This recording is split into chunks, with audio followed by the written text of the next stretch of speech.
আজকে রান্না করব টমেটো দিয়ে শিং মাছ আর টাকি মাছের ঝোল। তো আমি শিং মাছ আর টাকি মাছটাকে মরিচ হলুদ লবণ দিয়ে কড়া করে ভেজে নেব, লাল লাল করে ভেজে নিচ্ছি। আর লাল লাল করে ভেজে নিলে টমেটোর টকটা খুবই ভালো লাগে খেতে, ভীষণ মজা লাগে। এই গরমের মধ্যে টমেটোর টকটা খুবই ভালো লাগে। তো মাছটা আমার লাল লাল করে ভেজে নেওয়া হয়ে গেছে, তুলিয়ে ফেললাম। এরপরে আমি আলুটাকে হলুদ লবণ দিয়ে হালকা করে লাল করে ভেজে নিলাম। এতো হয়ে গেল আমার শিং মাছ টাকি মাছ আলু ভাজা। এখন আমি কড়াইতে কিছু পরিমাণ তেল দিয়েছি, হাফ কাপ পেঁয়াজ কুচি দিয়ে দিলাম। পেঁয়াজটাকে হালকা বাদামি কালার করে ভেজে নেব। তো এখন হাফ চা চামচ রসুন বাটা, হাফ চা চামচ জিরা বাটা দিয়ে দিলাম।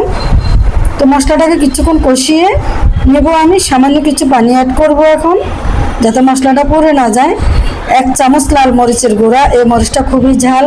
আর হাফ চা চামচ হলুদের গুঁড়া, হাফ চা চামচ ধনিয়ার গুঁড়া আর স্বাদ মতো লবণ দিয়ে মশলাটাকে কিছুক্ষণ আমি কষিয়ে নেব।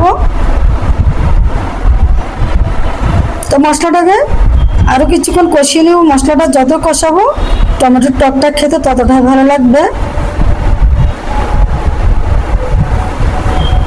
তো কষানো হয়ে গেছে, এখন ভেজে রাখা আমি আলুগুলা দিয়ে দেব। তো সব মশলার সাথে ভালোভাবে নেড়ে চেড়ে মিশিয়ে আলুটা আমি কিছুক্ষণ ঢেকে দিয়ে কষিয়ে নেব। আমি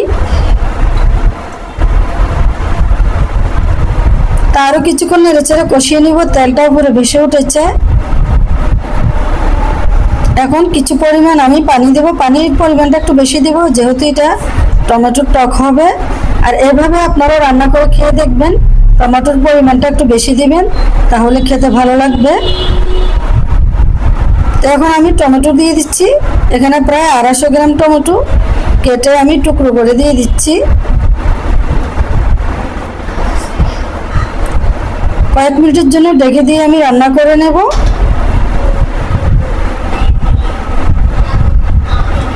এতে আলুটা টমেটোটা সিদ্ধ হয়ে গেছে। এখন আমি ভেজে রাখা মাছের পিসগুলো আমি দিয়ে দেব, সবগুলো মাছ দিয়ে দেব। আর এরকম কড়া করে ভেজে টমেটো দিয়ে রান্না করলে খেতে ভীষণ মজা লাগে।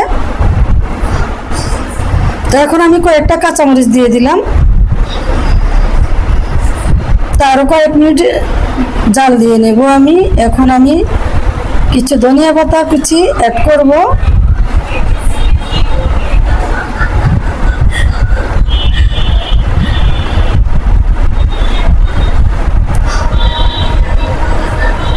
তো হয়ে গেল আমার টমেটো দিয়ে শিং মাছ আর টাকি মাছের ঝোল। গরম গরম ভাতের সাথে খেতে অসাধারণ মজা লাগে।